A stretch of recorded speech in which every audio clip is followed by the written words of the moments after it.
Came in, played a little bit today. He had 2/3 of the reps on defense, so he looked good. Working back in slowly. Trevor's doing fine with the ankle. He'll start rehabbing on the sides. Don't want to put a timetable on it, but I don't think it's too serious. So look to have him back soon. And that's about it with the injuries. But go ahead. In terms of Trevor, just sounds like it's just an ankle, as you mentioned the other day. How does it feel just to know that it wasn't significant and something that... Feels good because we didn't know if it was a high ankle sprain or low, and it was low. So, yeah, he'll be back in no time. But no rush there because you know... No rush. No rush. Give him 4 or 5 days off, and we'll see where we go from there. Yeah. Want him to play a preseason game to kind of warm him up for preseason? Or... Yeah, he's definitely going to play in the preseason, but I don't mind seeing some of these younger guys. We have a good competition and a lot of depth at that position right now. What have you seen from those younger guys since Trevor's gone down? Well, they're competing, and some of those guys, they have the skill set to play man coverage, and we're doing more of that right now in training camp. Just taking a look at it, and they look good doing it. And then you said Derwin with two-thirds of the reps today. How did he look? Did he look comfortable to you? Did any of the stuff that he was doing, the momentum from the summer? No, he looked comfortable, Dan. I mean, this is one of those situations where we don't want this to linger, so we're being overly cautious. It was up to him. He wanted to go 2 days ago, and he probably could have. Was there any hesitation to put him out there in pads with some contact on the first day, or not that kind of? No, because we was controlling the reps. Now that you've seen him out on the field, is there anything that sticks out about him that you can kind of differentiate from the rest of the group? He looks good. He looks good in his uniform. I mean, he's a good-looking safety, but it's just good to see him back out there because he had such a good offseason and just a minor setback at the end, but he looked good. From the quarterback position, he talks about the competition between Gino and Cardale. It's been pretty even, to be honest with you. I've been watching that position all summer, all spring, and those guys are still neck and neck, and the only thing that's going to separate them is what they do in games. And so once we get into preseason, we'll see who move the ball down the field. They bring different intangibles to the table, correct? They do because they're different people, but they both have similar skill sets. I can tell you that. Caleb missed 3 more kicks again today. You said 3 more. That was only 3 he's missed. Well, he missed. I thought he missed a couple days ago. Missed 1 the other day. Yeah, but no, I wasn't happy to see.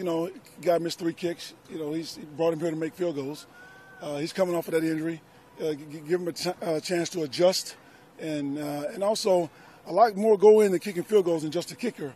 It's the snap, it's the hold. We have to evaluate those things as well. Is it possible because of the way he missed it? Do you think maybe it was a hold issue on some of those kicks? I don't know. I'll have to watch the tape and see. Yeah. Did you do anything on the day off before? Yeah. I went down to San Francisco to a friend's funeral service, Dwight Clark's. And then we had some things to do in L.A. Went to go visit with some people in L.A., some people in our community. Had a good time. Can you tell the guys are a little refreshed getting a day off in camp? Does that make a difference when you see them the next day? Sometimes guys can come back a little sluggish the next day because of the day off. You lose a little momentum, but I feel like our guys came back just fine. They bounced back and they're ready to go. Tomorrow we'll walk through it and ready to go Saturday. Coach, you mentioned the competition among some of these young guys. I saw you flying around the field as well. How much fun is this where you see these guys competing for spots and you get to see what they're all about? It's exciting. I'm excited for the guys to have the opportunity to compete and do something special this year. So, yeah, I'm trying. It is fun. But I want to make it fun for them, too. It's because it's a competition. Sometimes it can get stressful, and guys start worrying about making mistakes. I don't want perfect practice. I just want perfect effort. And we've talked to you a lot about the guys that have flashed you, been kind of in the moment. Has there been guys that have, when you've gone back and watched film, that have been like, maybe I didn't notice this guy, or really stood out kind of upon further? Well, for example, Toner, our backup center, he's doing some nice things on the offensive line. He's starting to stand out a little bit more. What about Uchenna? How's Uchenna? Uchenna's playing good ball. Yeah. He's a versatile athlete. He can play defensive end, can play stand-up linebacker. He's doing good. All right, thanks, guys. Okay.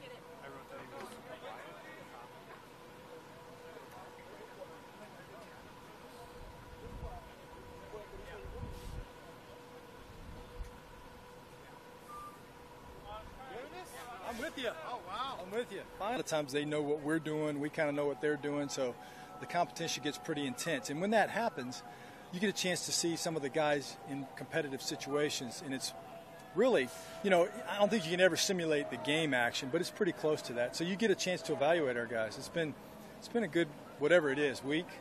About a week. Yeah. Gus, can you talk about Keenan Allen? It seems like every practice is wide open. Can you talk about the work that he's done in the offseason? Well, he's, last year for him was a big season. It was a big season for us because of him in large part. And I think you can really see how motivated he was coming back. The thing that really stood out to me about Keenan is that when we came back for the off-season program, which is 1st of April, he was in good shape. He was down in weight, had been working really hard, and had a really good spring. And now you see that carrying over into the season. So he's had a great start of the camp, and we're excited about the season with him. Coach Lynn said Mike Williams had his best day on Tuesday. What have you seen from him this camp? I think the thing with Mike that's pretty consistent is when he gets a amount of time where he's in a routine, he starts to get better. He's done that twice now, and then both times, unfortunately, once in the spring and once last season, where he's starting to get better, he got nicked up a little bit. So it was really nice to see him, with the pad zone, in practice, in full speed, make some of those contested catches, especially when he took the hit from Denzel and got right back up. Everybody talks about that, and rightfully so. That was nice. But it was good to see him make a nice move on a release off the line of scrimmage, get on top of the defender, and then be able to make the catch down the field. I mean, those are the things that when you talk about Mike that you expect to see him be very successful with. And it's easy to say that he's going to be that way, but to see him do it is exciting. So, as he continues to grow, we're kind of finding out a little bit of where he can go, what he can do. One of the things, when you asked about Keenan, he set the standard of being able to line up in different spots and be successful. And that's what we're trying to do a little bit with Mike because, to create those matchups where we can use his size and hopefully those things can work out. You guys don't have to make this decision, but would you guys know who your backup quarterback is if you guys are playing today? No, I don't think so. I mean, I think everybody wants to do that really quick, but we're 1 week in. We've gotten a spring with these guys, but the real test will come in the preseason games because that's when you're out there and you get a chance to see how they can handle it. Because, listen, let me tell you, in preseason games, you never know what's going to happen, especially you don't know who you're playing with after you get past the first group. You don't know what the matchups are going to be like. So you find out a lot about those guys and how they handle those situations, how they can manage some of the players. And I think that's where you'll really be able to find out a lot. Is the plan to rotate them with the twos in those first couple games? Or We really haven't talked about that yet. There will be some type of plan that'll give them a fair share. That's the way it's been all the way through OTAs, and I'm sure it'll be the same in the games. They were excited about that question. That was a good question. Yeah, it was great. I knew it was coming. My fans like it.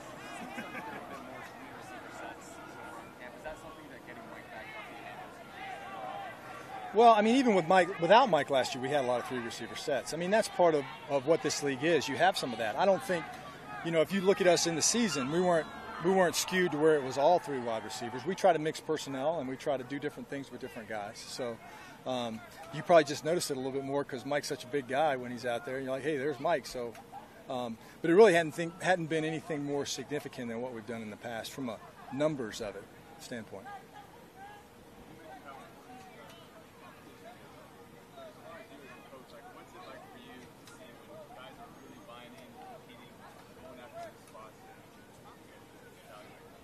Well, we're lucky because, when you have a quarterback like 17, like Phillip, who drives a lot of that with his players because he's so competitive, and then you get an offensive line that is really gelled and meshed. I think last year, the back half of the season, when we really played so well as an offense, it created a little bit of a chemistry with that group, and it was easier to pick up and go this offseason because, with Pouncey coming in, it was just one addition where most of the guys were still here.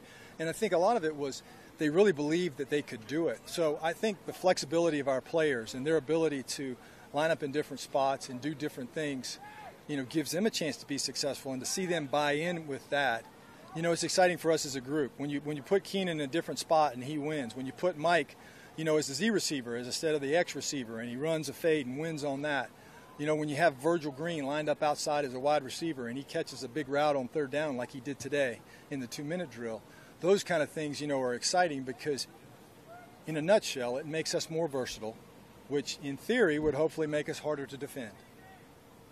Can Mike be a difference maker for you guys in the red zone this year? Well, I mean, I think that's probably when everything's said and done and you drafted him, that's where he's a guy that you think would be productive. I think he can help us all over the place. But, we've had some guys that have done pretty well for us. All different guys have contributed. And, we'll continue with that as we go forward. But certainly Mike can be a weapon down there. Can you talk about what you see in Cardale and also Gino? I see two guys that are competing. They both want it. And the way they're preparing, the way they're competing, is what you like to see. Because really, it makes both of them better when they're doing that. I mean, I don't think either one of them feels comfortable, and that's a good thing. If you're uncomfortable, you can have great growth because you're working every day to try to get better because you don't feel like you can have a down day or an off day. So, it's good for us because both of these guys are competing and getting better, and that's going to help us ultimately. Are their skill sets similar or more different than one another? I would say it's hard to compare their skill sets. They're both good young quarterbacks. They've come in different ways. They've done different things in college, but how they're operating in this system, they're both doing a good job. You got it. Cardale's always been known as a strong arm, vertical, big passer. How has his accuracy been in these first week or so? He's been good. I mean, even last year when we had him in training camp, he came in with a trade in training camp and played in the preseason games. You could see those things. You could see where he's accurate, got a big arm. I think where he's done really well is understanding how to move in the pocket and be able to make throws down the field. A lot of times in college when you come from where he did, he was so big and so athletic that if the first guy wasn't there, sometimes you would see him run. I have vivid memories of him in the championship game running down the field and making plays, and he can still do that. But I think now, you're seeing him move to the left, move to the right, make some throws down the field. Those are the things you like seeing out of a young quarterback. You good? Thanks. You got it. Thanks, Wes. You got it.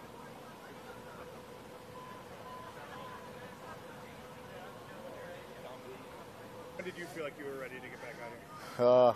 I feel like I was ready Monday. But, it's an ongoing process. You never know with those soft tissue injuries. So, I'm happy, I know they got my back. They only want what's best for me, taking it slow and taking it day by day. Lower hamstring, was that what it was? Yeah, hamstring in the middle, lower hamstring. Did you feel comfortable when you were in there? Yeah, I felt normal. Back to 100%, feel good. And like I said, I'm just happy to be out here. I heard it actually training like a week prior to when camp started. So it was a little strain, a minor strain. How frustrating is that when you want to come out and prove that everyone, show what you have? I mean, you work so hard in the off season, trying to get your body into the best shape, but it's so hard during the off season to simulate, those practice reps and those reps you're going to get in games. I mean, so it's just like it was kind of frustrating, and since it's my first camp and I wanted to, get out there, show what I could do. But I'm happy to be out here. When you're out here, what do you want to show them? I'm not trying to come out here and do too much. They know what I can do. They dropped me in the first round for a reason, and just come out here and just become a master at my craft and just really learn my movements and be where I'm supposed to be on the field. Derwin, you're a guy who's one of your strengths is that you can do a lot of different things. Yeah. Are they asking you to do a lot of different things right now, or do they want you just to focus on just free safety? Any specific? They got me playing both safeties right now. But they give me a little bit like it's like feeding a baby. They give me a little spoonful, and then I got to wait a little bit, and then give me some more. So Spit it back up or anything? Nah, I just take it. I take the coaching. We got a lot of great coaches with a lot of experience. A lot of veteran guys around that's helping me also. So it makes it that much easier for me. Any guys that haven't had an impact on you already? Yeah, a lot. Jalil, I sit right behind him in the meeting room, and I pick as much. I try to pick his brain, and he don't mind helping me. He's a great guy. Adrian Phillips, he helps me. I just say our whole DB room and our coaches that we have, great people to be around, and they only want what's best. Do you envision it being something? I mean, Jalil has played back at free, split up at strong. Yeah. That you guys can do both and kind of do it together. I feel like it'll make us stronger as a team because I can play strong, he can play strong, I can play free, he can play free. So I feel like we're interchangeable, and I just feel like a lot of guys we have can play multiple positions. Even sometimes you see Desmond King back there. So I feel like we got a lot of guys that can do a lot of things, and I feel like it's only going to help us with the defense pressure we have. Yeah. Earlier this summer, you had some kind of unfortunate happening. Yeah. What happened that night, and what was that like going through an experience like that? It was. I wouldn't wish that upon nobody. It happened, and like I say, man, it was just one of those things that, you never expect that it happened to you. But like I said, it happened. I wasn't wishing upon nobody, and I'm just happy to be out here to play football. Is it crazy? I mean, because that could have gone way worse. I mean, it happens, man. Yeah. It happens every day. It's the world we live in. But, I ain't trying to get into that. But, I'm just happy to be out here playing football. How comfortable do you feel playing in the box, playing against tight ends? Oh, very comfortable. I feel like in the box, I'm able to play in the box because, I'm a much bigger guy than most guys. And I feel like, it's fun in there. You get to move around with the big guys. And like I say, anywhere on the field they need me to play, I can play it. All right, thanks, Derwin. All right.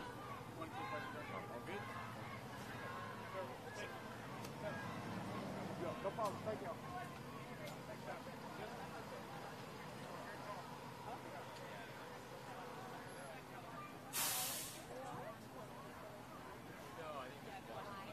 Doing good. Just getting acclimated to everything. I'm pretty comfortable with the offense. It's just making sure I got the details of everything down. How does it feel playing with a quarterback like Phillip Rivers? I mean, you see out there he's fitting it in tight windows and you end up catching it. How does it feel playing with a quarterback like that? It's always good to have a quarterback that knows exactly what he wants. Before a coach can even get to you, he's already darting over to you to let you know how he wants things done. And to have everybody on the same page like that is awesome. Do you feel like you're the leader of the tight end room now, even though you haven't been here for a full year yet? I think with the way Hunter Henry has played over the years, I see him as a leader in our room. Obviously, with how many years I've played, I see myself as a leader as well, but Hunter has a lot of great input, and, he knows exactly how Phil wants things because he's been in games with Phil, and I've only been to a few practices, so I'm trying to learn as much from Phil as I am Hunter, and, make sure I got everything right. What have you seen from some of the younger tight ends? They're hungry. They remind me a lot of myself. I was a 7th-round draft pick. When I got into my tight end room, I was like the 8th guy on the depth chart, and I was like, wow, I got a long way to go. But I was hungry, and whatever I had to do, I was going to do it. I didn't care about what obstacles I had to go through, and that's how I see those guys. You kind of impart that wisdom on them? All the time. I always tell them, don't, care about what's going on, how things are happening. Don't focus on other people's situation too much. Just focus on your situation. They always say get a blade of grass better a day. As long as you're doing that, you'll be in great shape. Anything else? Thank you. Cool. Thank you.